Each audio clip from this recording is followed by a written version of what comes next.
오늘은 에덴의 가정, 에덴의 가정. 참 에덴 동산이 정말로 행복한 참다운 에덴의 그 가치는 하나님이 가정을 세우셨다 하는 것입니다.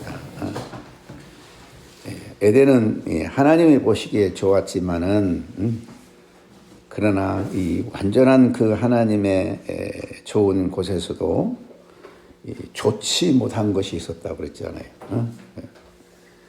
여호와 하나님이 이르시되 사람이 혼자 사는 것이 좋지 아니하니. 좋지 아니한다 이 말 속에서는 아직 미완성이 되었다 그 말이죠. 에덴이 행복하기 위해서 한 가지 미완성된 것은 바로 혼자 있다, 가정이 없다는 것이죠. 그래서 예수님께서 하나님께서 내가 그를 위하여서 돕는 배필을 지으리라. 이 말씀을 통해 우리는 아주 중요한 진리를 깨닫게 됩니다. 에덴의 행복은 단순한 환경이 아니라 하나님의 중심에 가정이 있다는 사실입니다. 하나님 중심 가정. 우리 가정이란 말만 들어도 우리는 참 굉장히 따스한 느낌을 갖죠. 우리 사랑이가 항상 엄마 아빠를 생각하면 눈물이 이렇게 나듯이 가정. 별것도 아닌데 막 울더라고. 성경 공부하다가. 그래서 또 뭐 때문에 이렇게 우냐? 그랬더니 엄마가 생각이 나서 운다고. 가정이 굉장히 엄마가 있고 아빠가 있고 부부가 있는 가정 너무너무 아름다운 거예요. 우리도 하나의 가정입니다. 네. 가정이. 네. 가정. 우리가 이렇게 적은 수가 모였지만은 가정이에요. 그래서 이 가정이 자꾸 불어나서 아무리 커도 뭐 100명이 모이고 1000명이 모이고 10,000명이 모여도 우리는 하나의 가정을 이룰 거예요. 그렇다면 가정이 하나님의 중심의 가정이라는 것이 어떤 가정인가? 우리가 최초의 가정, 창세기에서 이 가정을 우리가 생각해 볼 수가 있습니다. 첫째로 가정의 주인은 하나님이시다. 하나님이시다. 결혼은 사람이 만든 제도가 아니에요. 하나님께서 친히 창설하신 것입니다. 하나님께서 참 그 아담의 갈비뼈를 빼서 한 여자를 만드시고 그 다음에 아담에게 데리고 와서 한 짝을 이루게 만드셨어요. 그래서 두 사람이 부부로 세워지게 된 것입니다. 그러므로 가정의 주인은 사람이 아니라 하나님이시다. 하나님이시다. 우리 서로 깊이 막 연애하고 못 죽고 그런 그 관계라 할지라도 두 사람이 주인이 아니고 하나님이라는 것입니다. 사람이 중심이 되면 그 순간부터 에덴의 비극이 시작이 되는 거예요. 사람이. 가정의 주인이 사람이 아니라 하나님이 될 때에 그곳에 진정한 에덴, 진정한 참 행복한 장소가 되는 것이죠. 오늘날 많은 가정이 흔들리는 이유가 무엇인가? 하나님이 주인이 되지 않고 내가 주인이기 때문에, 자기가 주인이기 때문에 남편이 자기 주장을 하고 아내가 내 주장을 하고 또 자식이 나면 자식도 자기 주장을 하고 그런 가정에는 진정한 행복이 없어요. 우리의 가정의 주인이 하나님이 될 때에 그 가정은 진정한 에덴, 진정한 낙원, 진정한 축복의 장소예요. 참으로 하나님이 주인이 된 그 축복된 가정에서 자라는 사람처럼 행복한 일이 없고, 그 가정에서 자라는 자녀들은 사회에서도 아주 중요한 역할을 하게 되고 사회에서도 성공한 인생이 되는 것입니다. 하나님이 가정의 주인이다. 사실 우리가 아직 가정을 이루지 않은 우리 학생들에게는 이제 앞으로 가정을 세우게 될 때 하나님이 주인이 되는 가정을 세운다. 얼마나 중요한지 몰라요.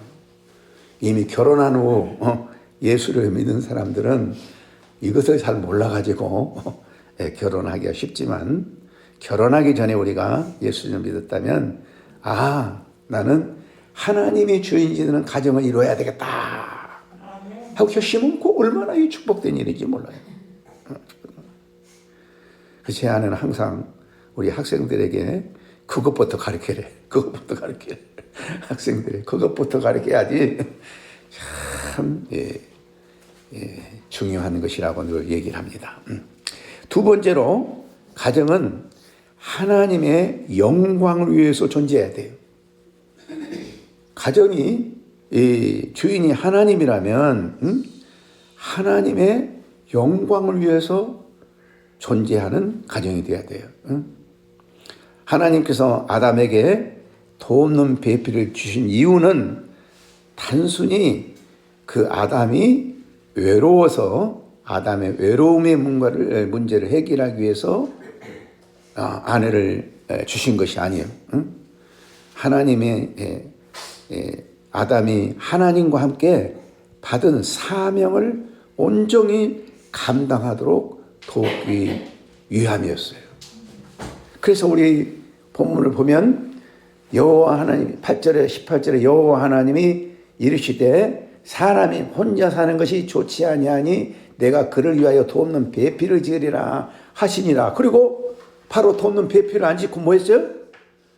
19절 20절에 보면 여호와 하나님이 흙으로 각종 들짐승과 공중의 각종 새를 지으시고 아담이 무엇이라고 부르나 보시려고 그들을 그에게 이끌어 가시니 아담이 각 생물을 부르는 것이 곧 그 이름이 되었더라. 아담이 모든 가축과 공중의 새와 들의 모든 짐승에게 이름을 주니라. 아담이 돕는 배필이 없으므로 그랬어요. 그러니까 어때요? 하나님께서 이 창조하신 그 아름다운 세상을 아담이 이름을 짓하는 것은 다 통치한다는 거예요. 그런데 그렇게 하기 위해서 돕는 배필이 필요했단 말이야. 그러니까 돕는 배필이 필요했다. 그러니까 돕는 배필이라는 것은 단순한 보조자가 아니고 하나님의 뜻을 이루도록 함께하는 통역자예요. 통역자. 아담 혼자는 하나님께서 맡겨주시는 그 놀라운 사명을 다 감당할 수가 없으니까 아담이 그 사명을 감당하도록 하기 위해서 돕는 배필을 만드셨다. 그렇기 때문에 가정의 우선권은 하나님의 영광을 위한 것이죠. 하나님의 기쁨을 위한 것이죠. 가정은 서로를 편하게 해주는 곳을 넘어서서 하나님의 뜻을 이루는 사명의 공동체가 되는 거예요. 사명을 이루는. 남편과 아내가 서로 참 서로를 통해 하나님을 더 참 섬기게 될 때에 그 가정은 하나님께 영광을 돌리는 가정이 되는 것입니다. 이거 얼마나 중요한지 몰라요. 마태복음 10장 37절에 보면 가정보다도 하나님을 우선으로 여기라 그렇게 얘기를 했어요. 저는 좀 부끄러운 일이지만 이 개인적인 간증을 좀 하고자 합니다. 우리의 가정은 참 여러 가지로 처음부터 많이 부족했습니다. 난 남편으로서 아무런 준비가 없이 아내를 맞이했고 또 아내에게도 많은 고생을 시키고 또 아내에게도 많은 희생을 하게 했습니다. 참 그래 넉넉한 가정에서 자란 아내로서는 감당할 수 없는 어려운 시련을 많이 겪었습니다. 그럼에도 불구하고 조금도 미안한 생각이 없었고 큰 소리만 치고 아내에게 상처만 주는 그런 사람이었어요. 그러나 우리 부부는 하나님의 일이라면 어떠한 희생도 조금도 두려워하지 않았어요. 하여튼 많은 문제가 있다 하더라도 하나님 섬긴다면 일해야 됩니다. 그러면 한 말 못해. 이처럼 아주 독특한. 그래서 제 아내는 내가 좀 잘못하고 있다 하더라도 나 하나님 섬기기 때문에 어쩔 수 없다고 그러면 꼼짝을 못해요. 꼼짝을 못해. 어떤 희생이 있었다 할지라도 하나님의 일이라면 문자 그대로 100% 양보를 하는 거예요. 그러니까 내가 그 약점을 알아요.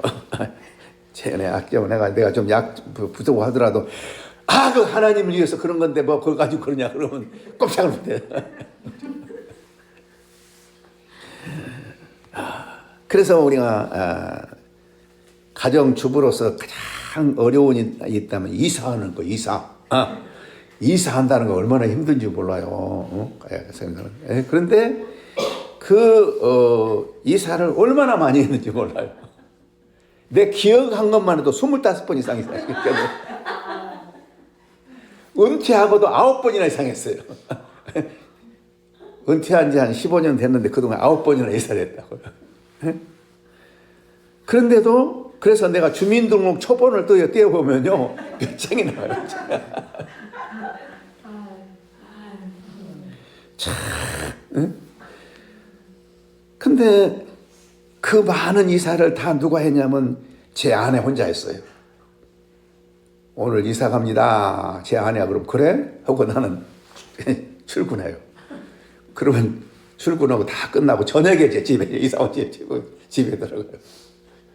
이 세상에 이런 남편이 어디가 있겠어요? 죽일 놈이지? 쫓기는? 어딘지 알려주지 마세요. 참. 그리고 이사를 이제 혼자 하는데 한 번은 제 아내가 아들 하나 있을 때 아이를 데리고 이사를 가는데 짐이 없으니까 옛날엔 3발짜리 용달차가 3발 용달. 네 발에 3발 용달, 그 조그만 거죠. 그 소위 오토바이에다가 하나에 뭐 세워놓고 하는 건데 거기에다가 이제 이삿짐이라가 한 3개 정도 이렇게 싸가지고 이사를 가니까 그 용달 아저씨가 너무 불쌍한지 세상에 이삿짐을 이렇게 다닌 사람이 어디가 있어요? 다음에 이사 갈 때는 큰 추억을 불러서 이사를 하세요. 그렇게 했다고 합니다. 참 이처럼 그야말로 세상적인 관점에서 보면 우리 부부는 정말로 이 낙제점, 나는 남편으로 낙제점입니다. 그러나 오직 하나는 내가 뭐 술 먹고 노름하고 그러기 위해서 다닌 것이 아니라 열심히 하나님을 섬기기 때문에 그런 일을 감당했던 것입니다. 저는 항상 사역에 너무 바빴기 때문에 일주일에 한 2번 정도는 이런 회관이면 굉장히 좋은 회관이죠. 회관에서 잠을 자고 집에를 안 들어갑니다. 그런데 당시에는 전화가 없어가지고 연락을 못해요. 안 들어간다는 연락을 못해요. 그러면 이제 제 아내는 12시까지 이제 기다리는 거예요. 그 당시에는 12시에 통행금지 시간이 있으니까 12시에 안 들어오면 오늘은 안 들어온 모양이다 하고 이제 그때 포기하고 잠을 자는 경우가 대부분이었습니다. 그리고 또 12시에 이제 집에 들어오면은 아침에 일찍 일어나서 큐티합니다. 저는 큐티를 2시간씩 했어요. 그러니까 12시에 일어나게 되면 최소한도 5시에 일어나서 2시간 동안 열심히 큐티를 하다 보면 조금 시간이 늦으면 허겁지겁 그냥 막 출근해버려요. 아침밥도 안 먹고. 그러면 제 아내는 이제 밥을 다 준비해 놓고 여보 불러도 대답이 없으면 내 방에 와서 뭐 이미 흔적도 없이 사라져 버리는 거예요. 참 얼마나 힘들었겠어요. 이런 정도 되면은 반드시 이혼 소송을 해야 되는데 주의 일을 하느라고 정신을 잃어는 우리 남편을 위해서 내가 참아야지 하고 참는 것입니다.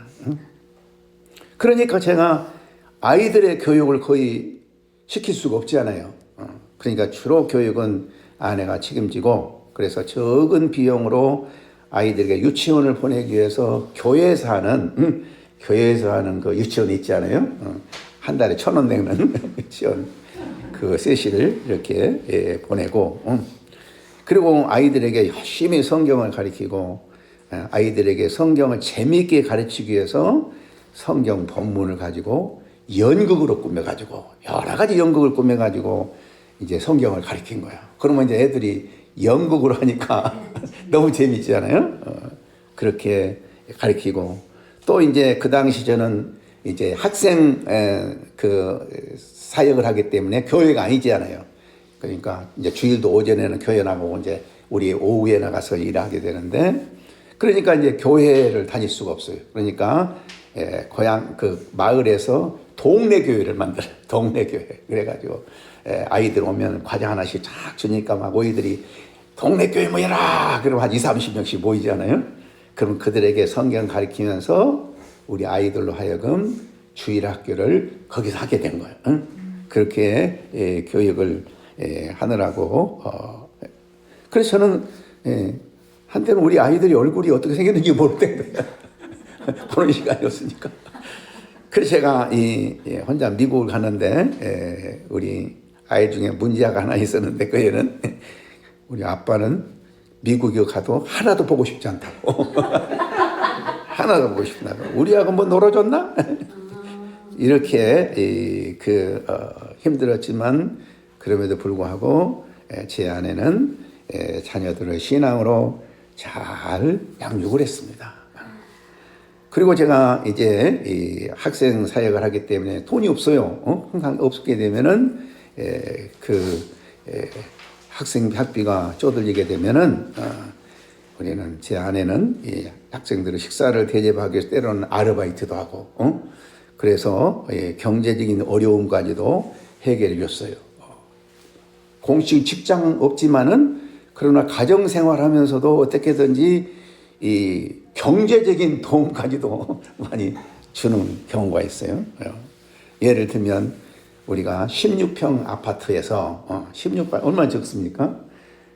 우리 김명선 전도사님 집도 16평보다 크지 않아요? 그 아파트에서 5명이 살아야 되냐, 5명. 조그만 방 2개 하고 있는데, 근데 거기에서 애들이 이제 중학교 가고 나이가 되니까 굉장히 살기 힘들어. 우리는 이제 마루에서 자는데 마루에 자니까 얼마나 추워요.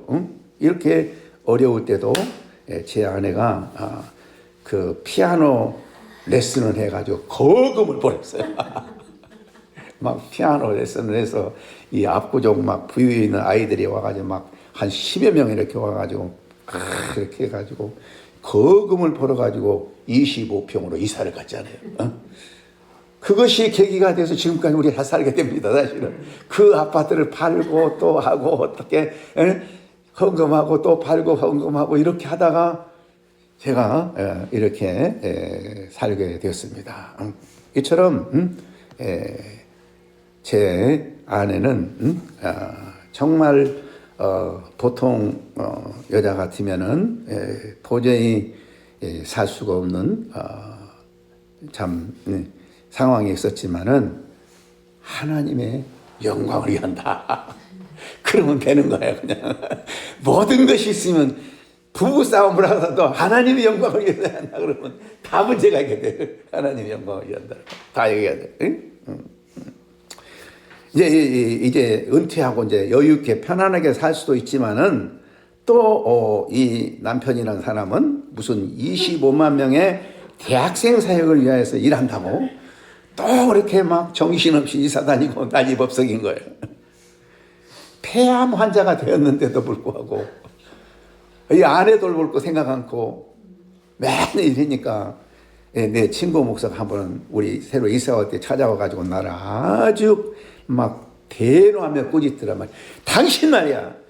당신 아내가 이렇게 아픈데 당신 아내를 돌봐야지. 당신 뭐 한다고 이런다고 그런 거 다 집어치우라고. 다 집어치우고 이제 앞으로는 당신 아내만 이렇게 돌보면서 살아야 된다고. 이 친구가 보통 친구가 그런 친구가 아닌데 얼마나 야단을 치는지. 예, 그래도 저는 하나님의 영광을 위해서 살아야 되는 거예요. 그러니까 제 하는 것이 몸에 배웠어요. 하나님의 영광을 위한 것이 가정이다. 그래가지고 지금도 사실은 저는 모든 일을 하게 될 때 막 일만 저지르고 그 unpredictable로 예측 불가한 사람이 무슨 일이 언제 일어날지 모르는 거예요. 근데 제 아내는 항상 하루에 일과를 갖다가 집에 있으면서도 계획표에서 가지고 냉장고에 딱 붙여놓고 이렇게 있는 사람이거든요. 근데 저는 그냥 아무렇게나 그냥. 근데 이제 항상 지금도 이렇게 매니지를 다 해요. 내가 뭘 해야 된다는 것은 내 비서로서 매니지를 다 해가지고. 또 지금도 우리 참 주일날 이렇게 자기는 안 하고 싶은데 두 분들이 다 열심히니까 자기는 어쩔 수 없이 한대요.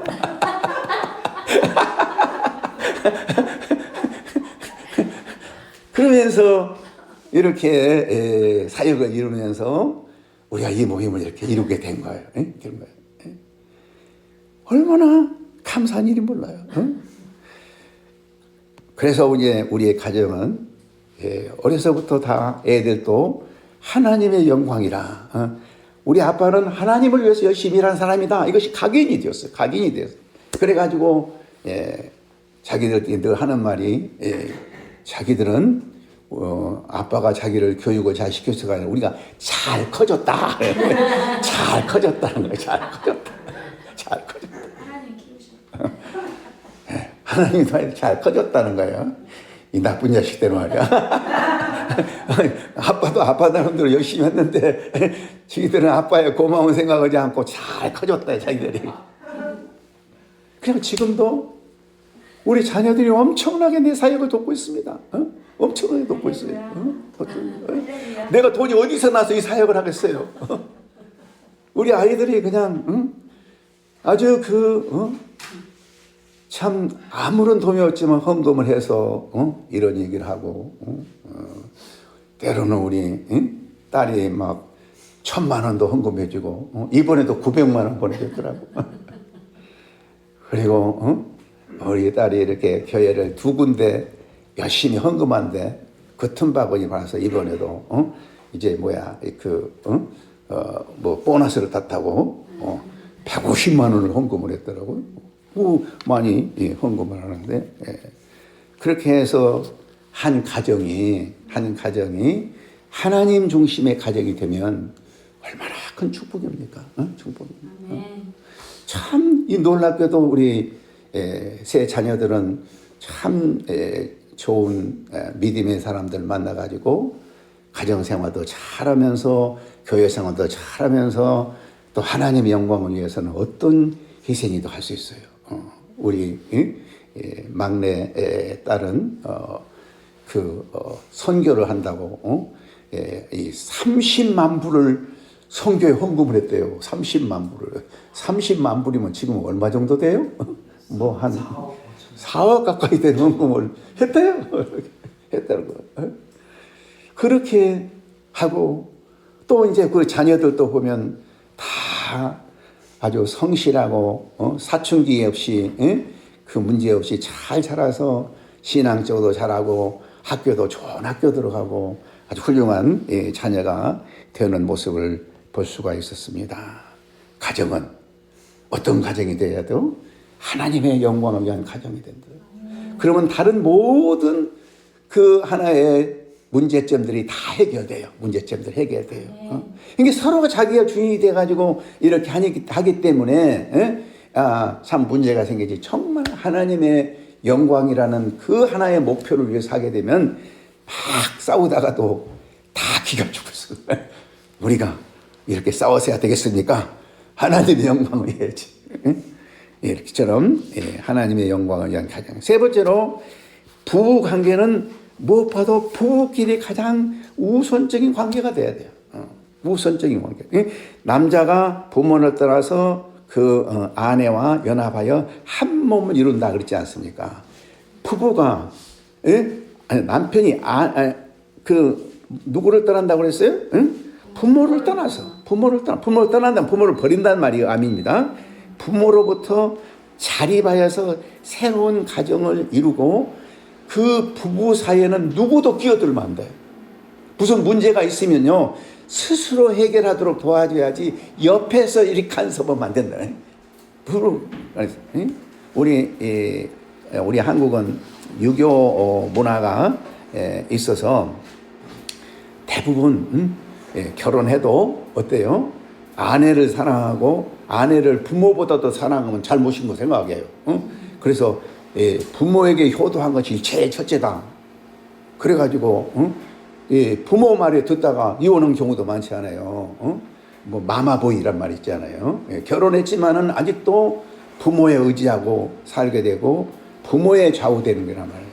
그러나 완전히 떠나서 두 부부끼리 완전히 하나가 돼야 돼요. 완전히 하나가 돼요. 그래서 이 부부 관계보다도 더 우선되는 것은 없어요. 우선되는 거 없어요. 우리가 가끔 가다가 드라마에 보면 외아들을 둔 그 엄마가 결혼 후에도 그 아들 집에 가서 막 아들 뭐 돌봐주고 그냥 애쓰고 그러면 아들하고 엄마하고만 짝짝하고 하고 부인은 따로 놓고 이런 경우가 있잖아요. 이건 아주 잘못된 경우예요. 그래서 우리는 부부는 언제든지 한마음 한뜻이 되어가지고 무슨 일이 있다 할지라도 부부가 완전히 하나 되는 것을 최우선으로 여겨야 됩니다. 그래서 우리가 촌수도 부부 사이에는 촌수가 없어. 부모와 자식 차는 일촌이야. 그러나 부부 사이에는 무촌이야, 무촌. 그것이 매우 중요한 것이고 참 네 번째로 가정은 부부 관계 위에서 세워지는 거예요.